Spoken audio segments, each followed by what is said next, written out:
Donald Trump is either being incredibly deceptive or very, very naive in talking about the severity of the crimes that he has implicitly been accused of in last week's sentencing memos.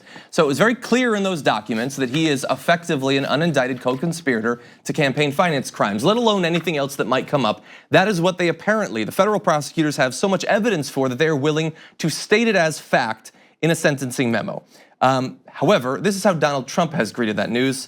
Democrats can't find a smocking gun tying the Trump campaign to Russia after James Comey's testimony. No smocking gun, no collusion. That's because there was no collusion. So now the Dems go to a simple private transaction, wrongly call it a campaign contribution, which it was not. But even if it was only a civil case, like Obama's, but it was done correctly by a lawyer, and there would not even be a fine. Lawyer's liability if he made a mistake, not me. Cohen just trying to get his sentence reduced. Witch hunt! Wow. There's he a really lot threw to in a lot at the there. But look, we're gonna break down all parts of that, but we do have to admit that guy seems innocent. It's amazing how guilty he is and how he can't prevent himself from sounding guilty on his own social media accounts. Yeah. He's guilty, I don't know. I'm amused by those tweets. I enjoy them. I enjoy them because he tweeted that at 6:43 a.m., okay? And I'm just amused that it's like early in the morning. It's my favorite time of the day. I'm drinking a cup of coffee, I'm reading the news, I'm enjoying myself, and the president, who I hate, is panicking. And so it's just a small bit of enjoyment and pleasure in a very dark time. Yeah. Anyway, and I wanna clarify what he said about Obama. So Obama did get in trouble, but it was because there were some donors to his campaign late in the game. And if a donor is making a large contribution, you're supposed to reveal the identity of that donor. And so there were, I believe, around 1,000 donors that had not been identified yet. And so the Obama administration was fined for that. And they paid the fine. I believe it was around $375,000. But it's very different from what you did, Trump, right? Assuming he's watching the show right now. Sorry, individual one. Yeah, please refer to him as Mr. Individual One. Individual one. You paid two different women in two different ways, let me be clear, hush money to prevent yourself from, losing an election. Like what you did was very different from what Obama did. And I'm not trying to take anything away from, what Obama did. What he did was wrong as well, but it was on a different level from what Trump did. Yeah, it was also incredibly short-sighted because the idea there that they seemed very clear in the sentencing memo is that they paid off these women so the stories wouldn't come out. While we're talking about the Hollywood access and all that, this would theoretically make him look bad and he could lose the election, which is such a naive way to look at the American relationship with respect for women. Like, have we really shown that we care enough about women that would have caused him to lose if the Access Hollywood and all the other women coming out with stories of him sexually assaulting them, that didn't lead to him losing? How much would people actually care about this? Well, and by the way, since it's come out, how much have people actually cared? So this is a fascinating case study because it goes against pretty much everything that we've experienced in US politics. Anytime there's been a scandal, especially a scandal involving an affair or sex, that has led to the downfall of the politician who's involved in the scandal.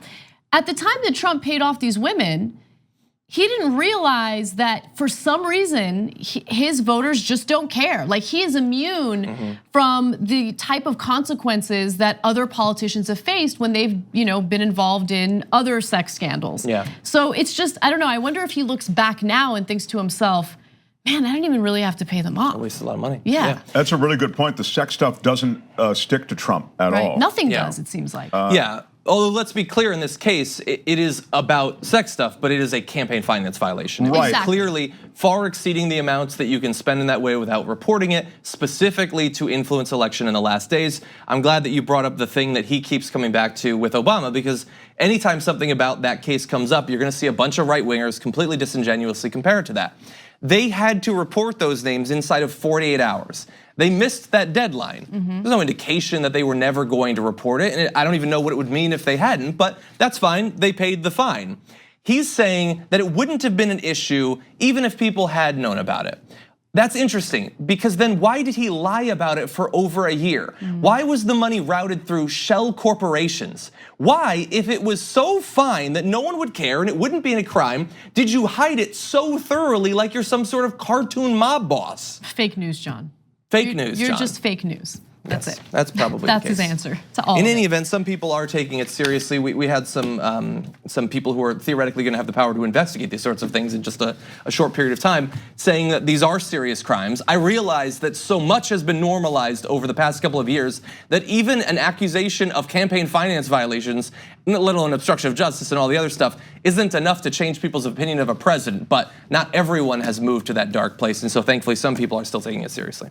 I also think that the concealment of the Russian connection, and I'm talking about government connections that are associated with Trump properties, that's going to yield even more, potentially more outrage, because that, without question, affected public policy. And in other words, US policy is affected by Trump's relationship with foreign governments. That's a big deal. So we're getting into what I think is, for him, much choppier water than just a campaign violation. I think we're really going to get into some discussions over what this president has done in terms of compromising this country because of his personal relationships with foreign leaders. And I would say, hypothetically, were there a relationship to look into his connection business-wise and personal with Saudi Arabia, you would probably find very similar things. Exactly. I don't know, I mean, we have some great incoming freshman congressmen and women. Maybe they'll do that. As of right now, we can only look at his behavior and realize this is clearly a guy that has been compromised, even if we can't point yet to how. Like what you see? Click the subscribe button below and don't forget to ring the bell to never miss another video from the Young Turks.